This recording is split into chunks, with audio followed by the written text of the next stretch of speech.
En una conversación hogareña que tuve hace poco con mi pareja, me dejó un poco patidifuso con una pregunta que me hizo, puesto que ella está estudiando para sacar su licencia de conducir y en este repaso para el examen teórico me preguntó acerca de cuánta distancia debía recorrer un vehículo para frenar si iba a 70 km por hora. Yo quedé, insisto, un poco helado, puesto que no pensaba en eso hace mucho tiempo. Y si bien titubeé un poco para responder, le dije que aproximadamente 20 metros. Pero eso me dejó pensando, ¿por qué es tan cuadrada la enseñanza que se da para la licencia de conducir? Siendo que, para detenerse totalmente, influyen demasiados otros factores. Si quieres conocer más, ya sabes qué tienes que hacer. Baja un cambio, acelera a fondo y acompáñame.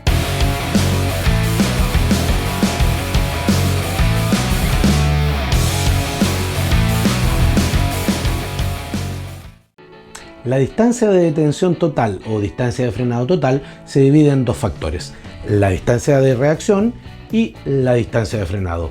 Y con ellas en conjunto vamos a hacer esta distancia de detención total. Pero son tan variados los factores que influyen en cada uno que son dignos de verse separadamente. En cuanto a la distancia de reacción, se establece que el tiempo de reacción para una persona con experiencia en la conducción es de aproximadamente un segundo, y que en ese segundo de tiempo de reacción, vale decir, el tiempo que pasa entre que pensamos que tenemos que frenar y efectivamente pisamos el pedal de freno, para una velocidad de 100 km por hora, ese segundo de tiempo de reacción van a significar 36 metros en solamente pensarlo. Esto sale de una ecuación muy sencilla. Simplemente tomamos la velocidad que estamos pensando en calcular y la dividimos por un factor de 3.6. Es así de donde salen estos 100 km por hora y 36 metros.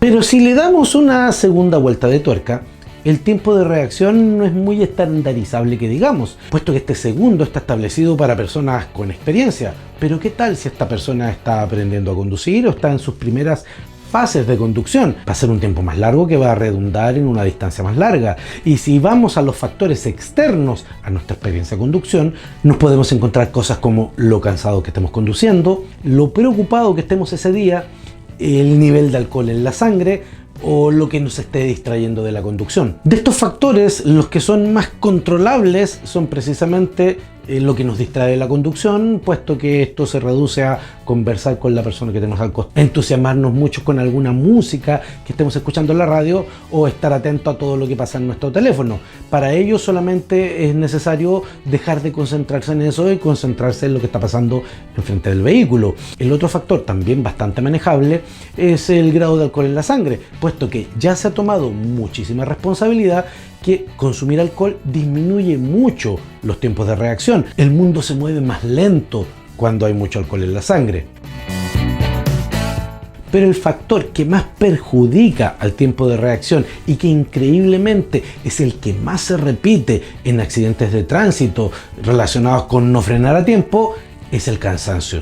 Estar cansado, conducir con sueño es muchísimo más peligroso que conducir bajo los efectos del alcohol o que conducir inclusive mirando un teléfono celular. No hay nada más peligroso que estar cansado. Eso sí que altera los tiempos de reacción. Con respecto a la distancia de frenado, de todos los factores creo que este es el más alterable, puesto que hay demasiados factores que van a modificar la ecuación básica de distancia de frenado. No tenemos más que tomar la velocidad que llevemos, elevarla al cuadrado y dividirla por 170. De esta forma, si vamos a 90 km por hora y tomamos esos 90 km por hora, lo elevamos al cuadrado y los dividimos por 170, nos va a dar una distancia de 48 metros. Eso va a ser lo que recorremos entre que pisamos el freno y el auto se detiene. Pero empecemos a ver los factores que hacen que esta distancia de frenado sea totalmente alterable y que esos 48 metros pueden terminar en 100. En primera tenemos las condiciones de la superficie de rodadura. Todos estos cálculos están hechos para un terreno seco, o sea, condiciones ideales. Pero si el terreno está mojado, vale decir, está o ha llovido, esta distancia se va a duplicar.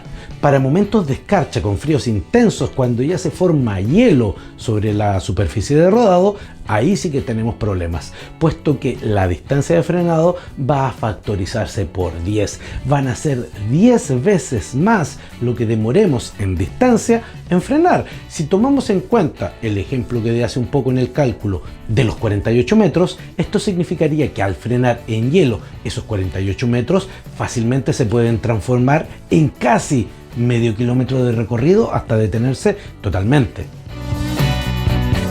Y la niebla. La niebla afecta doblemente a nuestra distancia total de frenado, puesto que no solamente afecta la eficacia de frenado, ya que al tener terreno mojado duplica la distancia en detenerse, sino que además afecta a nuestro tiempo de reacción, puesto que no vemos nada. Dependiendo de la densidad de la niebla, nuestra visual se ve afectada y podría hacer que dupliquemos, tripliquemos o cuatrupliquemos nuestro tiempo de reacción y por ende distancia previa a ponerse a frenar. Pero no solamente afectan las condiciones del camino, puesto que frenar se trata de transformar energía cinética en energía térmica. Y esta energía cinética, de acuerdo a una muy linda ecuación de la velocidad final de un vehículo, está íntimamente relacionada con dos factores: la velocidad que se lleve y la masa. Y todos estos cálculos de eficacia de frenado se hacen con el vehículo con su mínima cantidad de ocupantes, vale decir, si es un automóvil solamente con el conductor y si es, por ejemplo, un camión solamente en su tara. A la distancia que se va a tomar, uno debe sumarle el peso que está agregando. Esto quiere decir que para el ejemplo que hice, los 90 km por hora y 48 metros se van a empezar a ver estirados a medida que metamos ocupantes y carga en nuestro automóvil.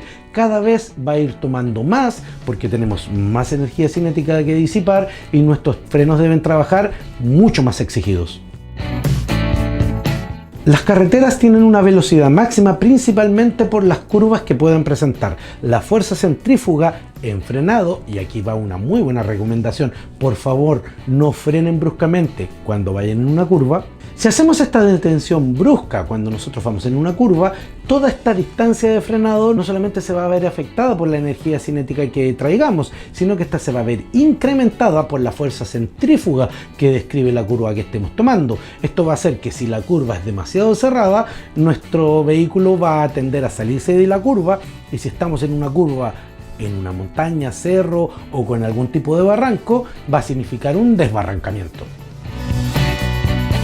Por el lado de los elementos que participan en el frenado, discos, pastillas, patines, zapatas y tambores son elementales a la hora de frenar. Ellos son los que producen el frenado, así que es imprescindible mantener estos elementos con buenos materiales, con buenas marcas que nos respalden, que los discos van a disipar muy rápidamente la temperatura, que los tambores van a hacer lo mismo y que el material de fricción, tanto de pastillas como de zapatas, va a ser de buena calidad. Y aquí una estupenda recomendación: no compren pastillas ni balatas en zapatas que sean duras, que tengan un compuesto que vaya a durar mucho en el tiempo. No importa si tenemos que estar cambiando de pastillas más seguido. Las pastillas blandas, que son las que frenan mejor, duran menos tiempo, pero estamos hablando de detenernos lo antes posible y hay que privilegiar eso por sobre la duración de la pastilla. Siempre pastillas blandas. Y si hablamos de los elementos de frenado, el más vital es el neumático. Es él el que se agarra al pavimento, es él el que está manteniendo nuestro vehículo pegado a la calle. Y esta huella de contacto que se forma entre el neumático y el pavimento tiene que ser lo más deformable posible, con el mayor coeficiente de adherencia posible. Primero, mantener neumáticos en buen estado, y segundo, y al igual que el material de las pastillas, debe ser un neumático blando. Entre más blando el neumático, mejor agarre, y entre mejor agarre, mejor frenado. Obviamente que va a durar menos y quizá tengamos que estar cambiando neumáticos más seguido, pero el precio del cambio de los neumáticos más seguido nos va a ahorrar mucho dinero en posibles reparaciones por choque en nuestro automóvil, o tratar de recuperar nuestra salud, o definitivamente perder la vida. Como último ítem en esto de la distancia de frenado, hay que considerar que a medida que se aumenta la velocidad, la distancia de frenado no aumenta de manera proporcional, sino que lo hace de forma cuadrática. Esto quiere decir que cuando nosotros duplicamos la velocidad, la distancia de frenado no se duplica, se cuadriplica. Cuando nosotros aumentamos 3 veces la velocidad, la distancia de frenado no se triplica, se multiplica por 9 veces. Esto es importante y a modo de ejemplo, si pasamos de 30 a 60 km por hora, la distancia de frenado va a pasar de en 30 km solo 5 metros a en 60 km por hora 20 metros. Cuadruplicamos la distancia de frenado. Y por último, la distancia total de frenado, como ya lo explicamos al principio, es simplemente sumar estas dos distancias que hemos estado viendo, y en ella inciden todos estos factores, tanto por tiempo de reacción como por distancia de frenado. Pero graficarlo va a dejar aún más claro por qué es tan importante respetar y conocer estas distancias. Si vamos a 100 km por hora, nuestro tiempo de reacción va a ser de aproximadamente 30 metros y nuestra distancia de reacción aproximadamente de 60 metros. Esto nos va a dar un total de aproximadamente 90 metros. Pero para que estos 90 metros que nos vamos a demorar en detenernos a 100 km por hora queden más claros, los voy a explicar en vehículos. Un vehículo mediano mide aproximadamente unos 4 metros de largo. Esto significa que desde que pensamos en que tenemos que detenernos hasta la distancia final, a 100 km por hora, van a pasar aproximadamente 22 automóviles. 22 automóviles. Y si lo vemos en camionetas, que tienen un largo aproximado de unos 5 metros, van a pasar 17 camionetas. Piénsenlo bien, 17 camionetas desde que pensé que tenía que frenar hasta que me detuve completamente. Y esto es sin alterar las condiciones para que pueda esto verse extendido. Y si hacemos el cambio, si decimos, ok, no voy a conducir a 100, voy a conducir a 120 km por hora, la distancia total de frenado a 120 km por hora son de aproximadamente 120 metros. Si esto lo llevamos a nuestra comparación con vehículos, serían aproximadamente 30 automóviles y 33 camionetas.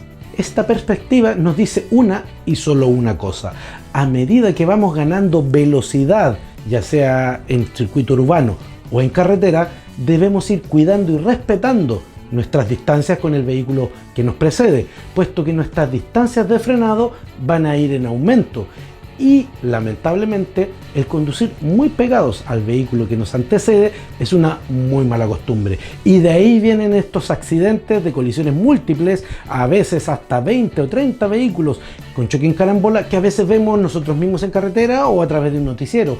Y esto significa una pérdida de material excesivamente grande y posiblemente y lamentablemente también pérdida o daño en la vida de las personas que estaban involucradas.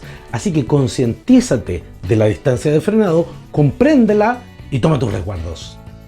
Si te gustó este video, no olvides dejarnos un buen me gusta y un comentario acá abajo en la caja. Además, suscríbete con la campana de todas las notificaciones y, por supuesto, lo más importante, difunde este video con todos tus amigos y en todas tus redes sociales. Yo te estoy esperando la próxima semana.